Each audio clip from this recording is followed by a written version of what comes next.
asked you to investigate this matrix before the program, and in particular to calculate its eigenvalues and its eigenlines. What you found was that the matrix has eigenlines x minus 3y equals 0 and 2x minus y equals 0, and these are the corresponding eigenvalues. What does this mean? It means that for a point on this eigenline, for example, x minus 3y equals 0, when you apply the transformation represented by the matrix, the point is scaled by a factor 2. And similarly, a point on the other eigenline will get scaled by a factor 2/3. So we know a certain amount about this matrix, or rather about the transformation that it represents. But so far we only know how it transforms points on the two eigenlines. One of the things we're going to investigate in this program is what happens to points which are not on the eigenlines. Then we'll be able to use the geometry of the situation to help calculate powers of this matrix. As you know, calculating even the square or the cube of this matrix involves you in some pretty heavy arithmetic. If we'd asked you to calculate before the program, say, its 10th power, that would have seemed an act of extreme cruelty. But by using the geometrical insights that we'll gain in this program, we'll be able to write this matrix in terms of some rather simpler ones. And as a result, the calculation of powers will become quite an easy process. Now, earlier in the unit, you looked at a somewhat similar situation for this other matrix. Again, there are two eigenlines, but this time they're at right angles to each other.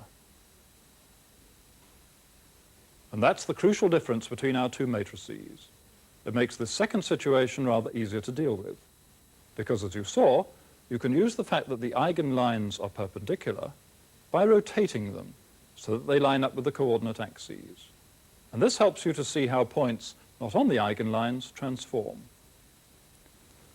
Now, what we're going to do is to show you how the approach that we used in this case can be modified to cover the more general kind of matrix that we started off with. But first of all, let's remind you in detail of what you found out about this matrix. Well, in section 1 of the unit, you saw that this matrix can be expressed as the product of three matrices. There's a rotation through the angle pi over 4, and I've called that matrix R. Next, there's a matrix which has terms on the diagonal which are the eigenvalues of the original matrix. That's 2.5, and the terms off the diagonal are both zeros. And lastly, there's a rotation matrix through an angle of minus pi over 4. Now, this first matrix R was a rotation through pi over 4, so this matrix is its inverse, R to the minus 1. Now, matrices like this center one, that's to say matrices with 0 off the diagonal, they're going to play a crucial role in what we're going to do. And we call matrices like that diagonal matrices. Well, let's just look at what this product of matrices means from the geometrical point of view. This diagram represents the transformation corresponding to the original matrix. These are the eigenlines, and we scale along this line with a factor of 2, and this one with a factor of 0.5. Now let's see what this expression means geometrically. Now, when you apply the product of matrices to a point, you apply the one on the right first of all.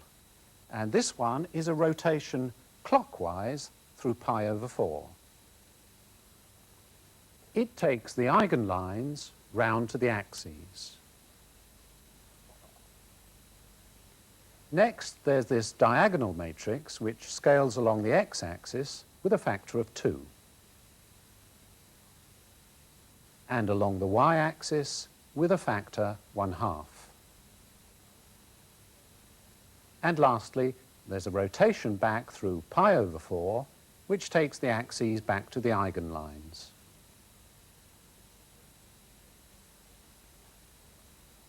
Well, you've already multiplied out the right-hand side, so you know that this product is the same as the matrix on the left. What I want to do now is to illustrate geometrically that they represent the same transformation. That means that if I take a point and I transform it by this, it has exactly the same result as if I take the same point and transform it by this, followed by this, followed by this. For example, let's take a point on this eigenline. What happens to it? Well, r to the minus 1 rotates it down to the x-axis. And then the diagonal matrix scales it by a factor of 2. And lastly, r rotates it back to the eigenline. So the overall effect is to scale it along the eigenline by a factor of 2, which is exactly what the original transformation did. And similarly, a point which is on the other eigenline gets rotated to the y-axis, and then it gets scaled with a factor of 1/2, and then it gets rotated back again. So the product does the right thing on that eigenline as well. Right, we've seen what happens to a point along the eigenlines. But the trouble is it hasn't guaranteed what happens to points which are off the eigenlines. So let's look at that problem geometrically and see what happens to those points. But the way we're going to start is by seeing what happens to a line parallel to one of the eigenlines. Its image is a parallel line. How far has it moved? Well, this point on the other eigenline is moved out by a factor of 2, so the whole line is moved out by a factor 2. Now let's look at a line parallel to the other eigenline. Well, we know what happens to this point. It's scaled by a factor of 1/2. So the image line goes through here. So that's what happens to lines parallel to the eigenlines. But what we're really interested in is what happens to a point like this. Well, in order to find out, we'll put a line through the point parallel to one of the eigenlines. We know what its image is. Then we take a line through the point parallel to the other eigenline. Here's its image. So the image of the original point must be the point of intersection of the two image lines. Now we can see what happens to any point in the plane if we draw up a grid of lines parallel to the eigenlines. And we'll look specifically at what happens to this point. It's at the intersection of these two lines which transform to these. So the image point is this one. It's easy to see what happens to the other points as well. Now here we've been looking at what happens when we apply the original transformation matrix directly. Let's now see what happens when we apply the equivalent 3 transformations. First of all, we rotate the points clockwise through pi/4, taking the grid with us. The next transformation doubles the x-coordinates and halves the y-coordinates. And lastly, the third transformation rotates the axes back to the eigenlines. And that demonstrates why the overall effect of the 3 transformations is the same as the original on all points of the plane. So that's the geometric argument which shows that if you do the 3 transformations corresponding to these 3 matrices, you get exactly the same result as you do when you apply this matrix. You should also notice that because of the parallel lines argument, once you know how the transformation affects the points on the eigenlines, then you know what it does everywhere. What we're going to do next is turn to the question of finding powers of this matrix. You've done the calculation which shows that this raised to the power n is r times this diagonal matrix raised to the power n times r to the minus 1. But what's the geometry that's going on? First, let's look at the square of the matrix. That means applying the original transformation twice. We apply it once, and we apply it again. Notice what has happened to the points on the eigenlines. One's been scaled by a factor of 4, that's 2 squared, and the other by a factor of 1/4, that's 1/2 squared. To get the cube of the transformation, we have to apply the original transformation one more time. Now the points on the eigenlines have been scaled by factors 2 to the power 3 and 1/2 to the power 3. So that's what happens when we carry out the transformations for the square and the cube of the matrix. The eigenlines remain the same, but the eigenvalues change. For the square of the matrix, the eigenvalues are the squares of the original eigenvalues. For the cube of the matrix, we get the cubes of the eigenvalues, and each time we apply the transformation, the eigenlines remain the same, but we get an extra factor in each eigenvalue. So for the nth power, we still have these eigenlines, but the eigenvalue here will be 2 to the power n, and here it will be 1/2 to the power n. And that means that you can write the nth power of this matrix like this. It's exactly the same form as the original. There's a matrix here and its inverse. And there's a diagonal matrix in the middle. Well, why does it look like this? Well, the r and r to the minus 1 are the same matrices as before because we have the same eigenlines. And the terms in the diagonal matrix are just the eigenvalues for the nth power. So geometrically, that means take the eigenlines to the axes, scale along the axes, and then rotate back. So we've seen in great detail the geometry of the matrix with perpendicular eigenlines. But let us now go back to the problem of dealing with the matrix we started the program with. So far, all we know about it are its eigenlines and the corresponding eigenvalues. We know, therefore, that points on the eigenlines get transformed by the appropriate scaling factors. But this time, the eigenlines aren't perpendicular. In the simpler situation we've just been considering, we found out a whole lot more about the transformation. Can we repeat that procedure for this more complicated matrix we're looking at now? There were 3 things that we found out about the simpler matrix. We found out what happened to points which are not on the eigenlines. We were able to write the matrix as an expression involving a diagonal matrix. And by using this, we were able to calculate the powers of the matrix. So what we're going to do next is to look at what happens to points not on the eigenlines for this matrix. Having dealt with that, we're going to show that even though the eigenlines aren't perpendicular, we can relate this transformation to a simple one which involves scaling along the coordinate axes. And then we'll use that result to help us to calculate the powers of the matrix. But first we'll look at the question of transforming points off the eigenlines. We want to find out what happens to a general point in the plane. What we did before was to see how lines parallel to the eigenlines are transformed. If these lines transform into parallel lines, as in the previous situation, then we'll be able to predict the transformation of any point. But do they transform into parallel lines?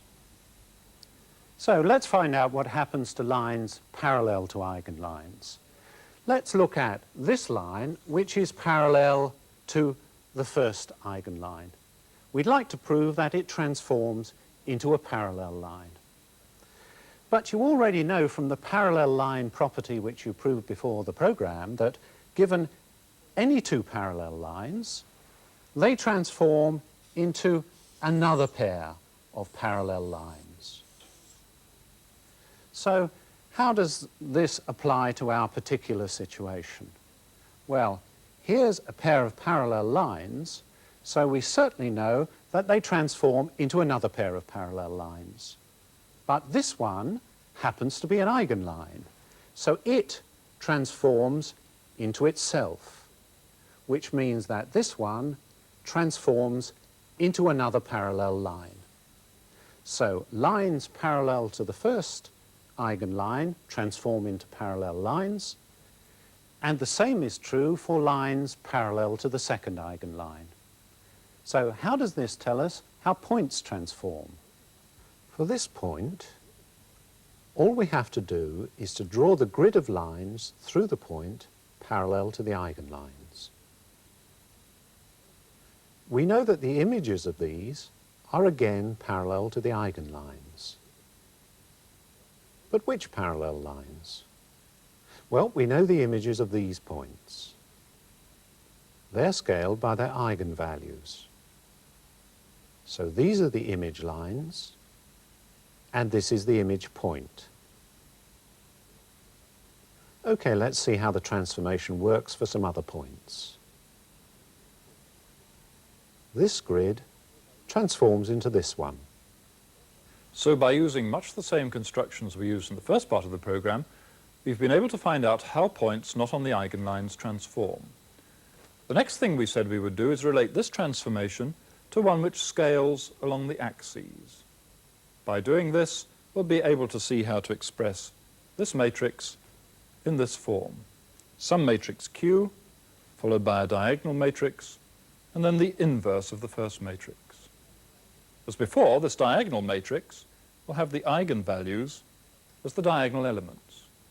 Remember, that's the matrix which gives the scalings along the axes. All we have to do is to decide what we have to take for Q. Well, here we can use the clue that was given by our earlier investigation. The key thing there was that we had a matrix which transformed the x-axis to one eigenline and the y-axis to the other. So what we've got to do now is actually find a matrix Q which does the same in this case. So we want to write our matrix as Q, D, Q to the minus 1, where D is this diagonal matrix, and what we need to do is find Q. But what does Q do? It takes the x-axis to this eigenline, and it takes the y-axis to this eigenline. And I'm going to do that, first of all, by taking this point, 1, 0, which is on the x-axis, and transforming it to the point above it on the eigenline, and that is the point 1, 1/3. Well, in fact, the image of 1, 0 just gives me the first column of my matrix. So the first column of Q is 1, 1/3. Now I would take the point 0, 1 on the y-axis and transform it across to this point on the second eigenline, which has coordinates 1/2, 1. And the image of 0, 1 gives me the second column of my matrix, and so the second column of Q is 1/2, 1. All right, let's just check that any point on the x-axis does get transformed to the first eigenline. So let's look at the point with coordinates x, 0. And let's see what happens when we apply the matrix Q to that, to x, 0. It's 1 times x plus 1/2 times 0, which gives us x, and then 1/3 times x, 1 times 0, gives me x over 3.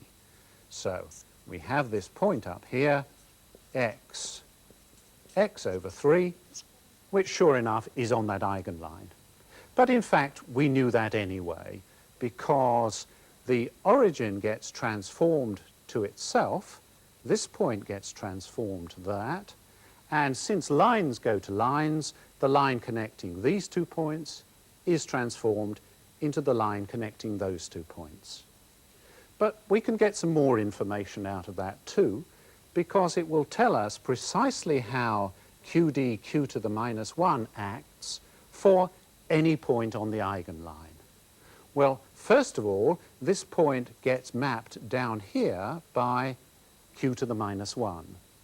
When we apply the transformation D, all D does is scale along the x-axis by a factor of 2. So we get the point 2x 0. Now lastly, we have to transform 2x 0 by Q. Here's Q, multiply it by 2x 0. 1 times 2x, 1/2 times 0, gives us 2x, a third times 2x, 1 times 0, gives us 2x over 3. So this point gets transformed up to here, which has coordinates 2x, 2x over 3. So we can see that applying the three transformations does scale along this eigenline by a factor of 2 because the coordinates have just got multiplied by 2. And the same thing happens along the other eigenline. If we take a point on the other eigenline, it will be scaled by a factor of 2/3. So now we know that q dq to the minus 1 does the same thing as the original matrix for all points on the eigenlines.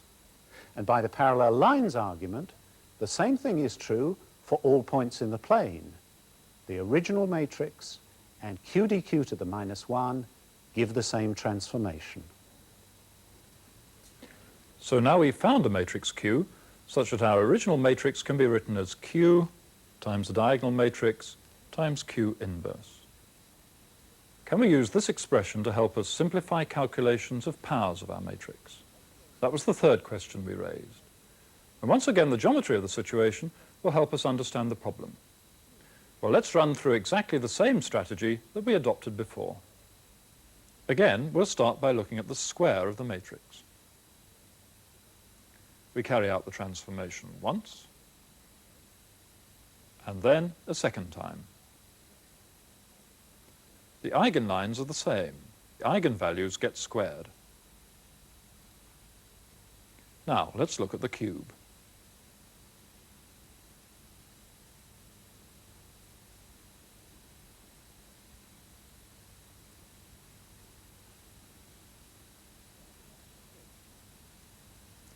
The eigenlines are still the same, and the eigenvalues get cubed. Once again, a similar kind of thing is going to happen for any power of the matrix.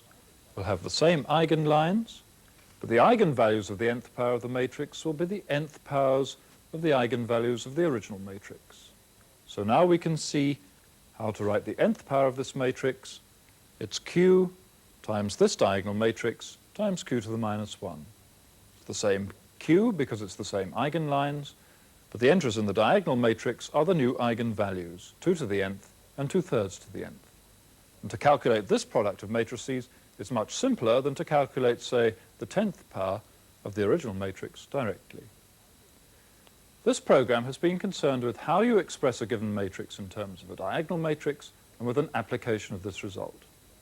This process of writing a matrix in terms of a diagonal one is important. So to end the program, I'll just run quickly through the steps involved. First, you find the eigenvalues of your given matrix. They give you the entries of the diagonal matrix. Then you need a matrix Q which takes the x-axis to one eigenline and the y-axis to the other. When you know the equations of the eigenlines, it's easy to write down such a matrix, as Bob showed earlier. Finally, you can calculate q to the power minus 1 simply by inverting the q you have found. And that's all there is to it.